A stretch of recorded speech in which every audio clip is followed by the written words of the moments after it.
In the chapter of current and electricity, I am going to discuss the very important law that is called an Ohm's law. This law was discovered by German physicist G.S. Ohm in 1828. It relates the potential difference applied across a conductor to the current that flows through it. It states that current flowing through a conductor is directly proportional to the potential difference applied across its ends, provided the physical condition of the conductor, that is in bracket temperature, density, etc., bracket close, remain the same.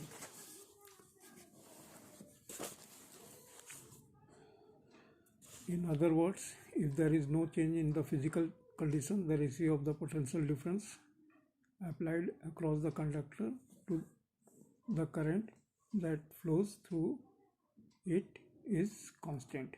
Mathematically, we know I equals to V or V equals to I. Therefore, V by I equals to R. This is equation number 7 of the chapter Current and Electricity. Here R is the constant proportionality and is called the resistance of the conductor.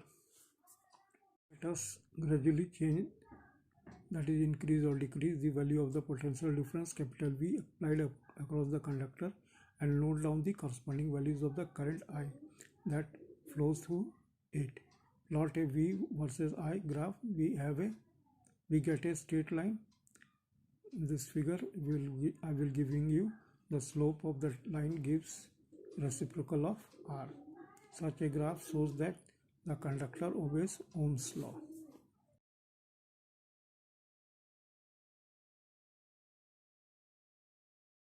This law applies to all direct current circuits. In a modified form, it may be applied to the alternating circuits, which I will be giving you later in the next coming videos. Now, Ohm experiment shows that current flow in the electrical circuit is directly proportional to the amount of voltage, which I have discussed, directly proportional to the amount of voltage applied to the circuit. Stated with different words, this law says that as the voltage increases, the current increases, and when the voltage decreases, the current flow decreases.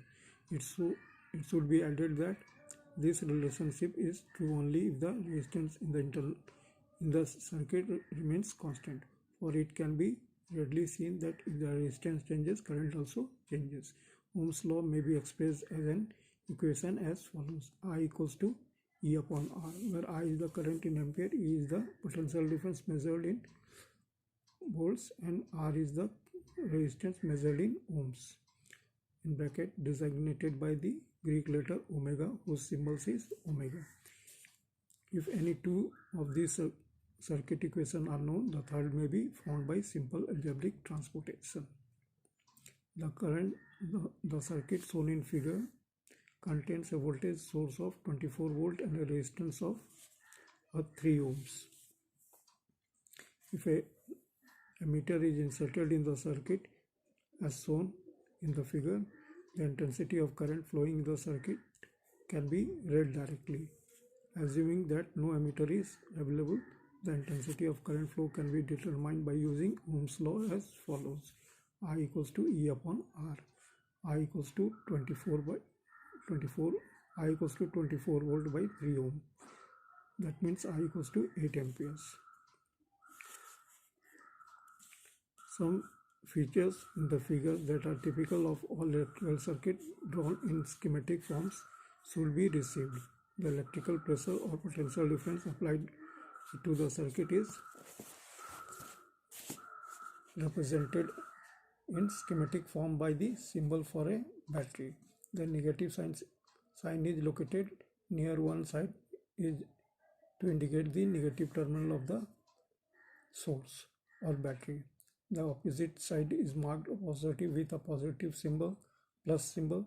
Arrows are sometimes used to indicate the direction of current flow from the negative terminal through the conducting wires and the other circuit devices to the positive terminal of the source.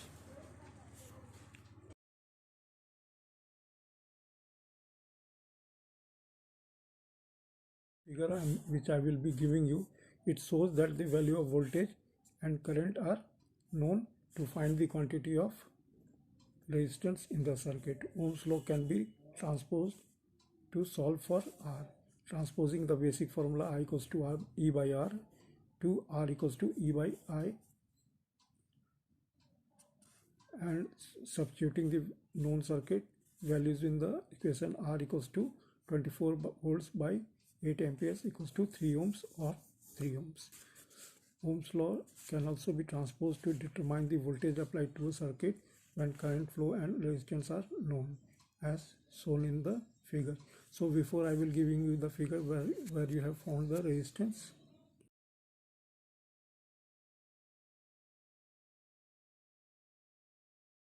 Now in this figure you will be finding the voltage in the circuit.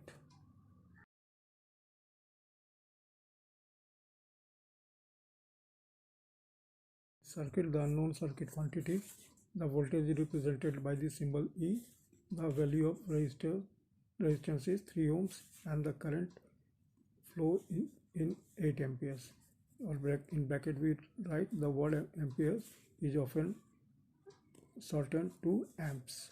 Transporting Ohm's law from its basic formula, the equation is solved for E becomes E equals to I into R.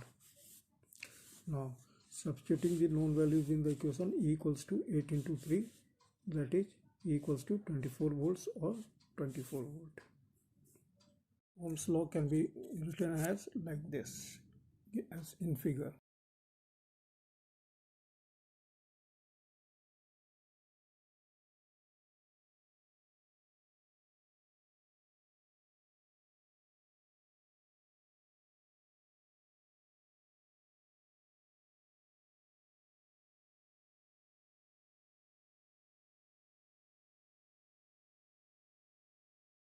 There is another less familiar form of Ohm's law which relates current density vector, that is J, and the electric field factor E.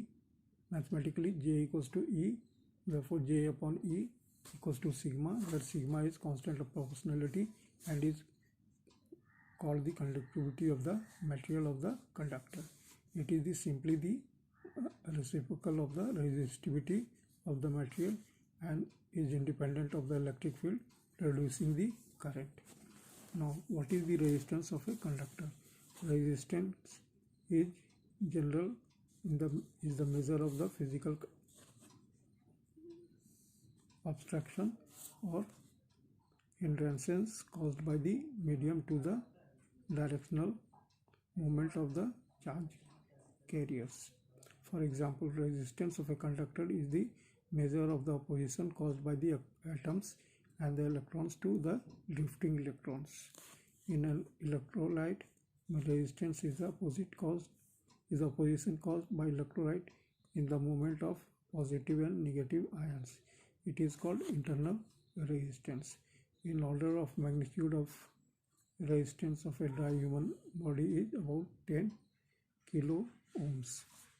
If one accidentally touches the live wire of a high power line, he gets a strong shock, sometimes even fatal. It is because even the currents of the order of 10 to the power minus 3 ampere is enough to disorganize our nervous system. Under such a situation, he may temporarily lose his ability to exercise his nervous control. Now unit and dimensional formula of resistance. R equals to V upon I, that is equals to volt upon ampere or ohm. Ohm is represented by omega, and 1 on omega equals to 1 volt by 1 ampere. The resistance of a conductor is said to be of 1 ohm when a potential difference of 1 volt applied across its end causes a current of 1 ampere to flow through it. Bigger units are kilo ohm and mega ohm. 1 kilo ohm equals to 10 to the power 3 ohm and 1 mega ohm equals to 10 to the power 6 ohm. Dimensional formula of resistance, capital R equals to capital V upon capital I, which is equals to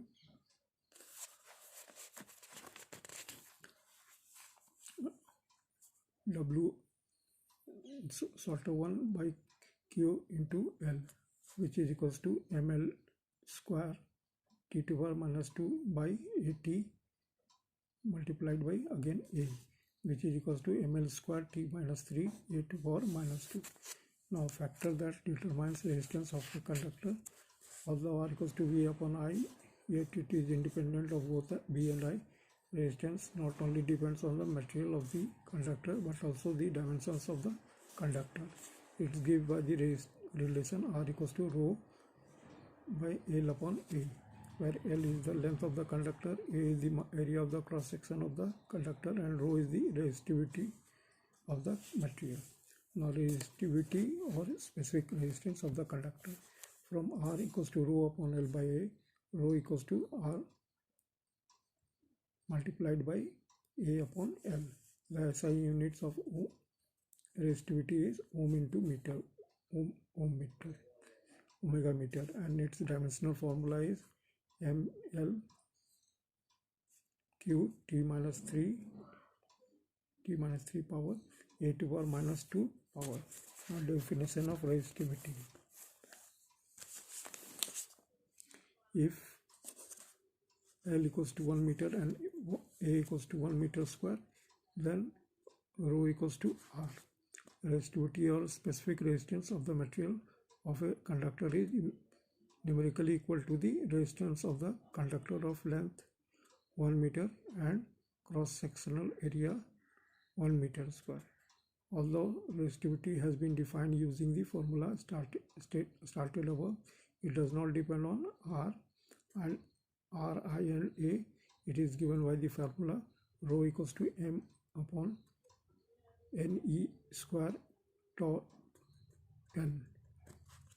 Tau, beneath the tau there is an n, where n represents the number of density of free electrons and tau n is the average relaxation time, which in turn depends upon the arrangement of the atoms in the material of the wire. Small m and small e represent the mass and charge on the electron. Now deduction of Ohm's law. As discussed earlier, when a potential difference capital V is applied across a conductor of length small l and cross-sectional area capital A, the current that flows through it is given by I equals to N multiplied by A multiplied by small e multiplied by small v d underneath, but mod Vd equals to e small e capital E by small m multiplied by tau n, where equals to capital E equals to capital V by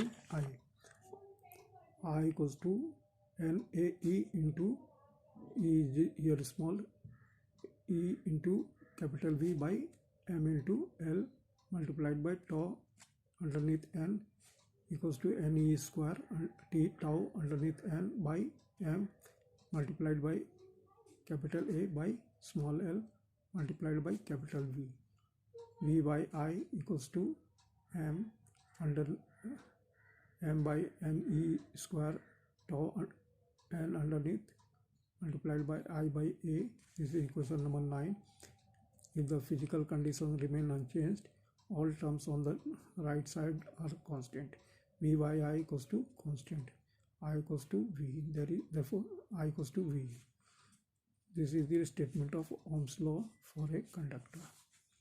Now, deduction of expression for the resistance of a conductor from Ohm's law, V by I equals to R, but V by I equals to M by Ne squared tau and underneath into I upon A. Therefore, R equals to M by Ne squared tau and underneath multiplied by I into A. M by Ne square tau and underneath is constant for the material of the conductor and called specific resistance or resistivity, that is rho. Therefore, R equals to rho upon L by A. Now, conductance and conductivity. Conductance of a conductor is a reciprocal of a resistance. Therefore, conductance I upon R equals to A upon rho into L. This SI unit of conductance is ohm to power minus 1 or mho, MHO. It is also called Simon. Electrical conductance of a conductor is the reciprocal of the resistivity rho. Therefore, conductivity sigma equals to 1 upon rho, which is equals to 1 upon R into A. The SI unit of conductivity is Simon per meter. Ohmic and non-ohmic materials.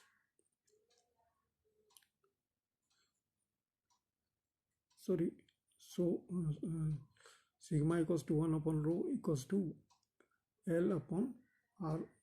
1 upon R by A. That is, the SI unit of conductivity is Simon per meter. Ohmic and non-ohmic materials. The materials that obey Ohm's law are called ohmic. For example, metallic conductors under constant physical conditions are ohmic in nature. The materials that do not obey Ohm's law are called non-ohmic. V versus I graph for an ohmic material is a straight line, so that the slope of each point on the graph is same. In other words, an ohmic conductor or device will have a single value of its resistance. A non-ohmic conductor or device does not have a single value of its resistance, as V versus I graph for them is not a straight line. Now, figure shows that V versus I graph for ohmic and non-ohmic conductors.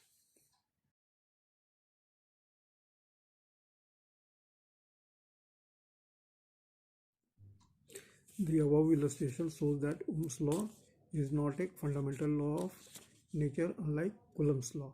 Rather, it is empirical relationship that is valid only for certain materials under certain conditions.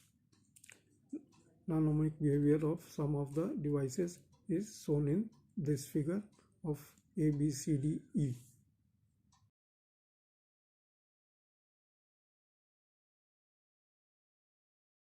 Now, temperature dependence of resistivity. We know that resistivity is given by rho equals to m by ne square tau Tn, and underneath, thus it depends upon number A, the number density of charge carriers, and B, average value of relation time tau n.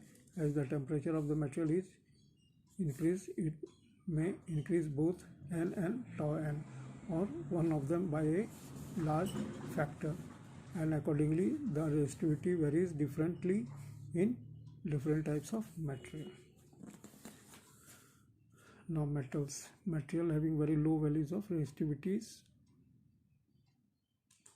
between 10 to the power minus 8 to 10 to the power minus 6 ohm meter are called metals. Metals are therefore good conductors of electricity and heat. As the temperature of metallic conductor is raised, thermal energies of both the positive ions as well as the free electrons increases. Due to this, the positive ions start vibrating with larger amplitude and higher frequency. These free electrons will therefore make more frequent collisions. The result in decrease in the average relaxation time tau n, hence resistivity of metals increases with rise in temperature and vice versa. For most ohmic rate materials, resistivity varies in an approximately linear fashion with temperature except at a very low temperature, that is in bracket below about 20 Kelvin. The non-linear behavior at a very low temperature is due to the impurities in the metal. As a result, the metal have a little residual resistivity at or near absolute zero temperature. The resistivity of a metal temperature T degree centigrade is given by rho tau equals to rho naught in bracket 1 plus alpha in bracket T minus T0 bracket close, and again the bracket close, where rho naught is the resistivity of the lower reference temperature T degree centigrade, and alpha is called the temperature coefficient of resistivity of the metal.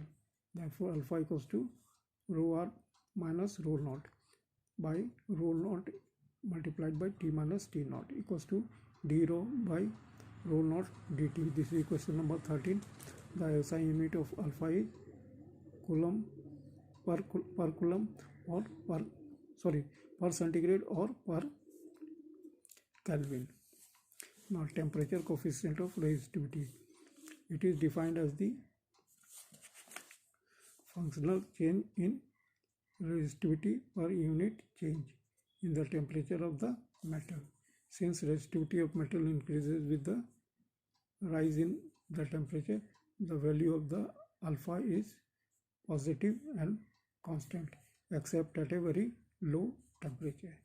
Rho versus T graph for copper is shown in this figure.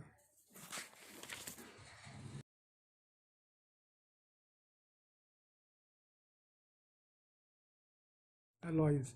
An alloy consists of two or more metals mixed in a definite ratio. For example, nichrome is made of nickel, iron and chromium. Brass consists of copper and zinc. Solder consists of lead and tin. This resistivity of alloys also increases with the rise in temperature, but the increase is very small as compared to pure metals. It is for this reason that alloys like constantan and magnanin are used for making wire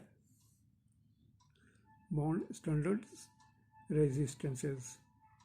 Rho and T graph for an alloy in bracket nichrome is shown in this figure.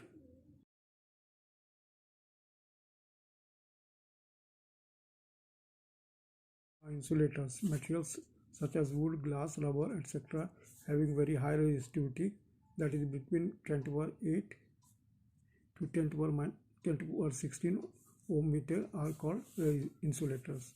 The energy band diagram, as discussed in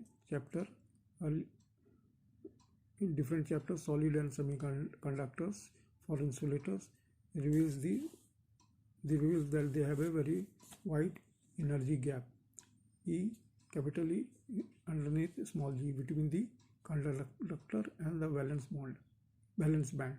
Insulator therefore cannot have free electrons. However, when the temperature is raised much above the room temperature, the number density small n of the charge carriers, that is electron in Cb and holes in Vb bracket close, increases exponentially like in semiconductors. The resistivity of insulator decreases with the rise in temperature and vice versa. The temperature dependence of resistivity of insulation is also given by rho gamma equals to rho naught E to power E V by kT. In fact, the width of the energy gap E to power in capital E underneath G is the very basis for distinction between the semiconductor and insulator. Now, semiconductor, the materials such as the materials such as germanium, silicon, etc., whose resistivity at room temperature is in between that of the metals and the insulators, are called semiconductors.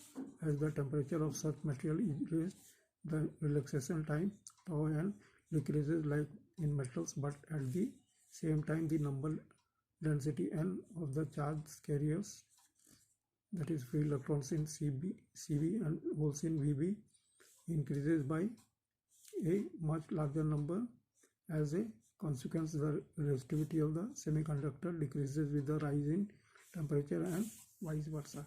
Temperature dependence of resistivity of a semiconductor is given by rho gamma equals to rho naught e to power e b by kt, where rho gamma and rho naught are the resistivity of the semiconductor at the temperature capital T and lower reference temperature T naught. Eg is the width of the energy gap and small k is the Boltzmann's constant. From our equation, if T tends to 0, rho tau tends to infinity. If constant for metals under similar condition, if T tends to 0, K Kelvin, rho T tends to 0 or very small. We can thus concede that at 0 Kelvin, a pure metal has no resistivity, but a perfect semiconductor will have infinite resistivity. Rho versus T graph for pure silicon is shown in this figure.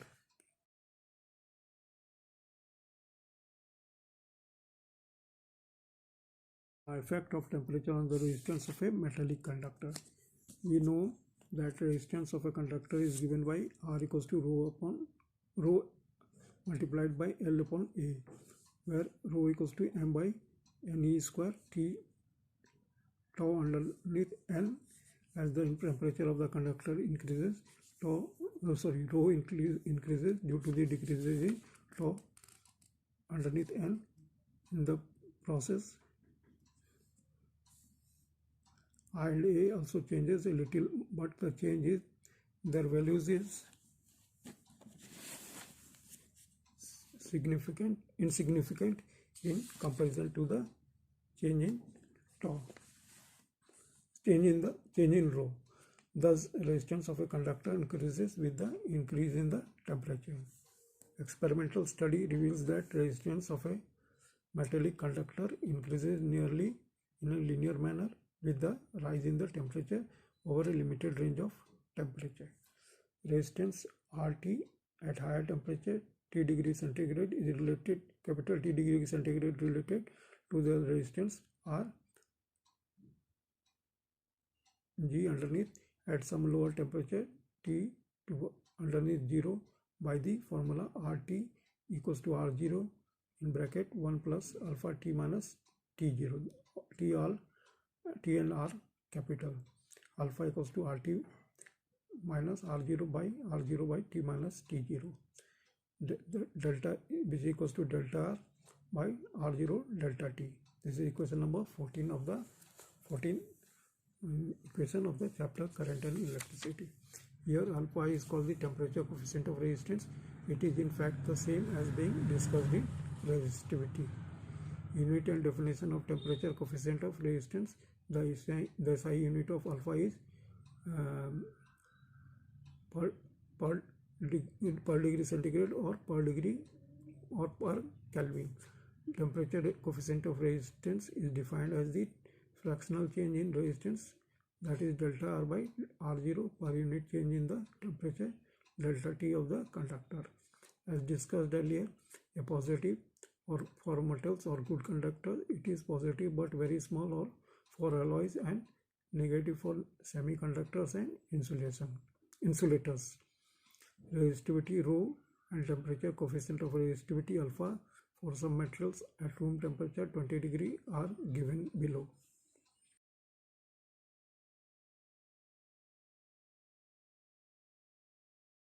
Superconductivity, the phenomena due to which the substance, when cooled to a very low temperature, loses its resistivity completely, is called superconductivity.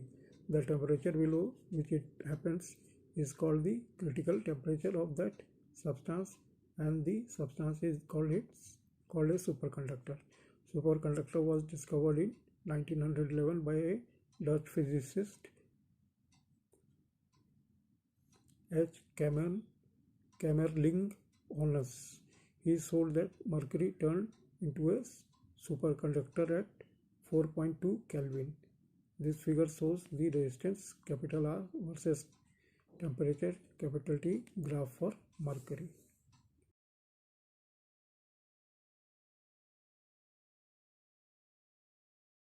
The graphs showed that before 4.2 Kelvin the resistivity decreased with the fall in temperature, but at 4.2 Kelvin it suddenly became zero and remained zero even with further decrease in the temperature. Since then, superconductivity became become an active area of research. As a result, today there are thousands of known superconductors, including metals such as zinc, aluminum,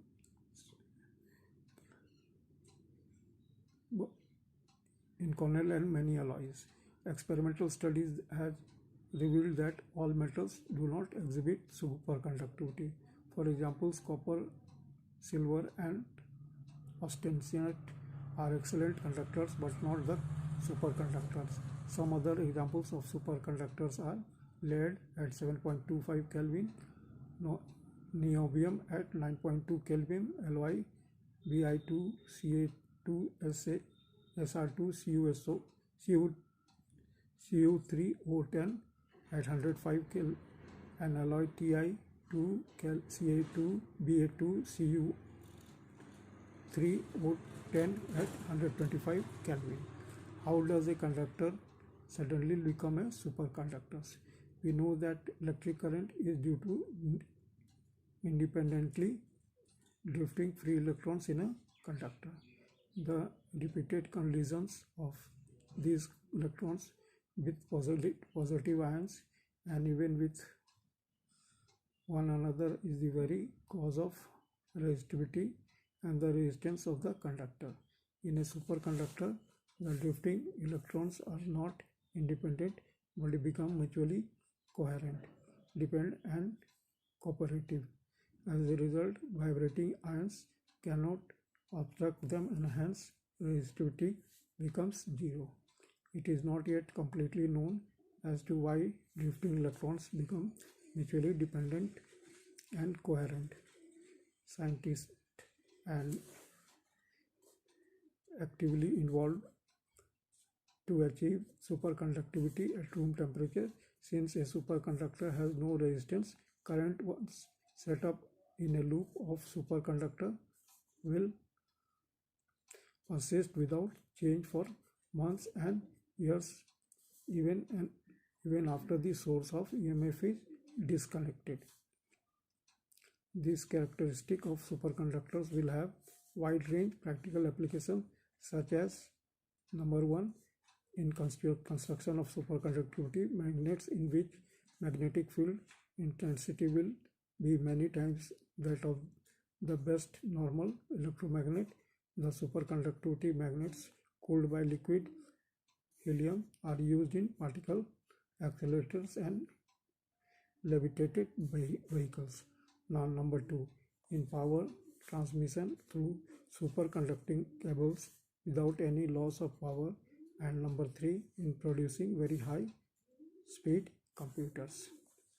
Now, critical temperature T small c underneath for some supercomputers are that material mercury, its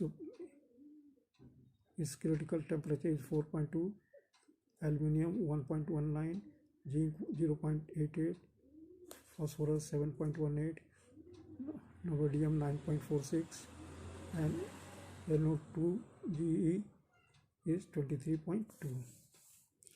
Meissner and Ostfeld conductor is cooled. Meissner and Ostfeld in 1930 found that when a conductor is cooled below its critical temperature in a magnetic field, then the magnetic lines of induction are polished out of the conductor as shown in this figure. This is called Meissner effect.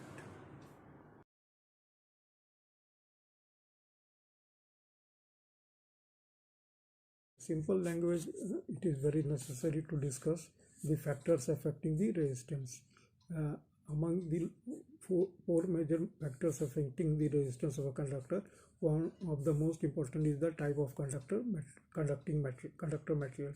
It has been pointed out that certain metals are commonly used as conductors because of the large number of free electrons in their outer orbits. Copper is usually considered the best available conductor material, since a copper wire of a particular diameter offers a lower resistance to current flow than an aluminum wire of the same diameter.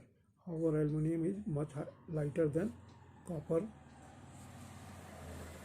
and for the reason as well as cost consideration, aluminum is often used when the weight factor is important. The second resistance factor is the length of the conductor. The larger the length of a given size of wire, the greater the resistance. Figure shows the pictures two wire conductors of different length.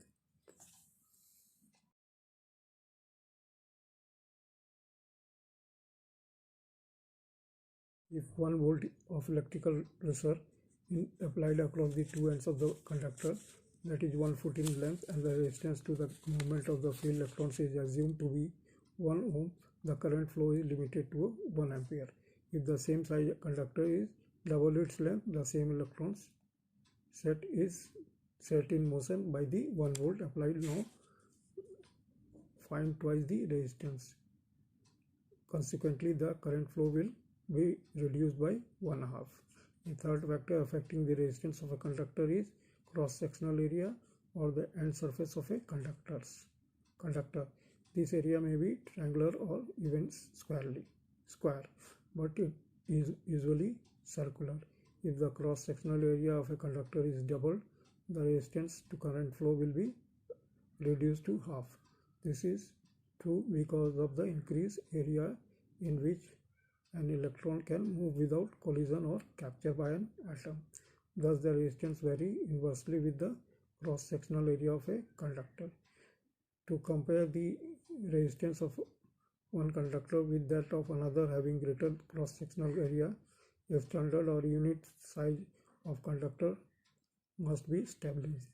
The most convenient unit of measurement of wire diameter is the mil, that is in bracket 0.001 of an inch. The most convenient unit of wire length is the foot. Using this standard, the unit of sizes will be mil foot. Thus, a wire will have unit size if it has a diameter of 1 mil and the length of 1 foot. The resistance specified in ohms of a unit conductor of a certain material is called the specific resistance or specific resistivity of the substance. The square mil is a convenient unit of cross-sectional area for square or rectangular conductors. A square mil is the area of a square, each side of which measures 1 mil.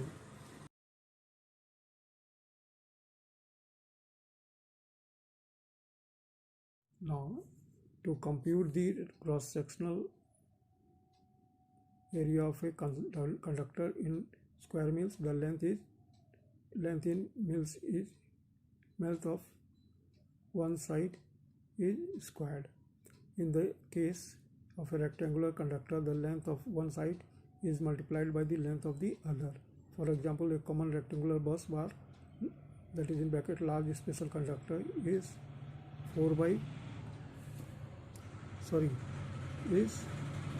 by 8 inch thick of 4 inches wide. The 3 by 8 inch thickness may be expressed as 0.375 inches. Since 1000 mils equals 1 inch, the width in inches can be converted to 4000 mils. The cross-sectional area of the rectangular conductor is 0.375 into 0.000 or 1500 square mils.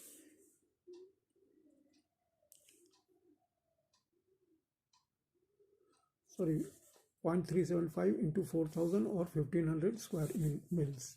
More common than the square or rectangular shape is the circular conductor, because the diameters of round conductors may be only a fraction of an inch. It is convenient to express the distances, these diameters in mils to avoid the use of decimals. The circular mil is the standard unit of wire cross-sectional area used in American and English wire tables. Thus, the diameters of a wire that is 0.025 inch may be more conveniently expressed as 25 mils. Now the figure which is given for the circular mil illustrate a circle having a diameter of 1 mil. The area of circular mil is obtained by squaring the diameter measuring in mils. Thus, a wire with a diameter of 25 mil has an area of 25 squared, or 25 into 25 or 625 circular mil. In the comparing square and round conductors, it should be noted that the circular mil is a smaller unit of area than the square mil.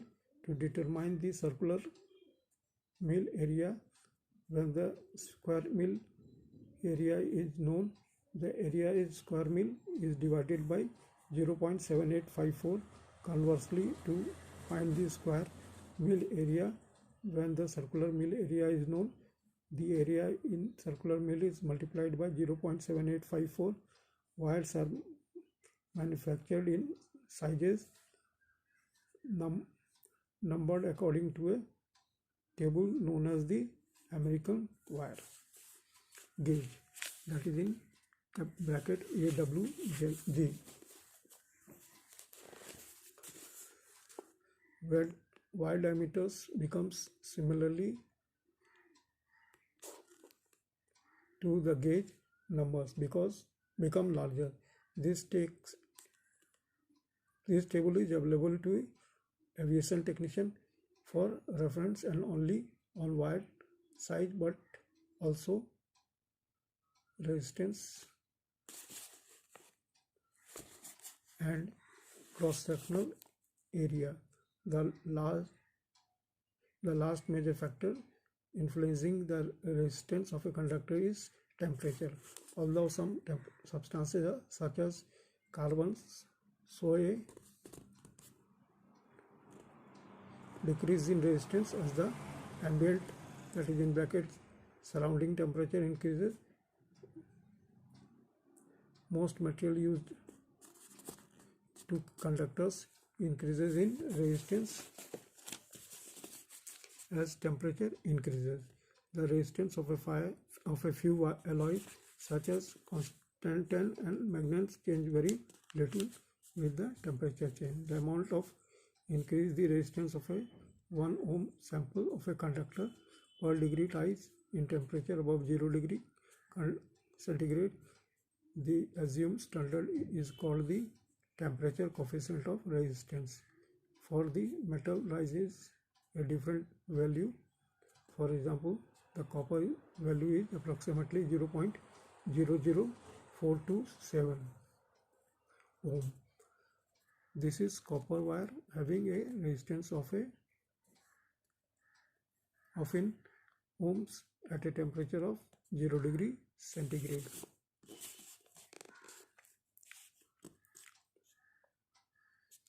We'll have the increase in temperature of 50 into 0.00427 or 0.214 degree centigrade.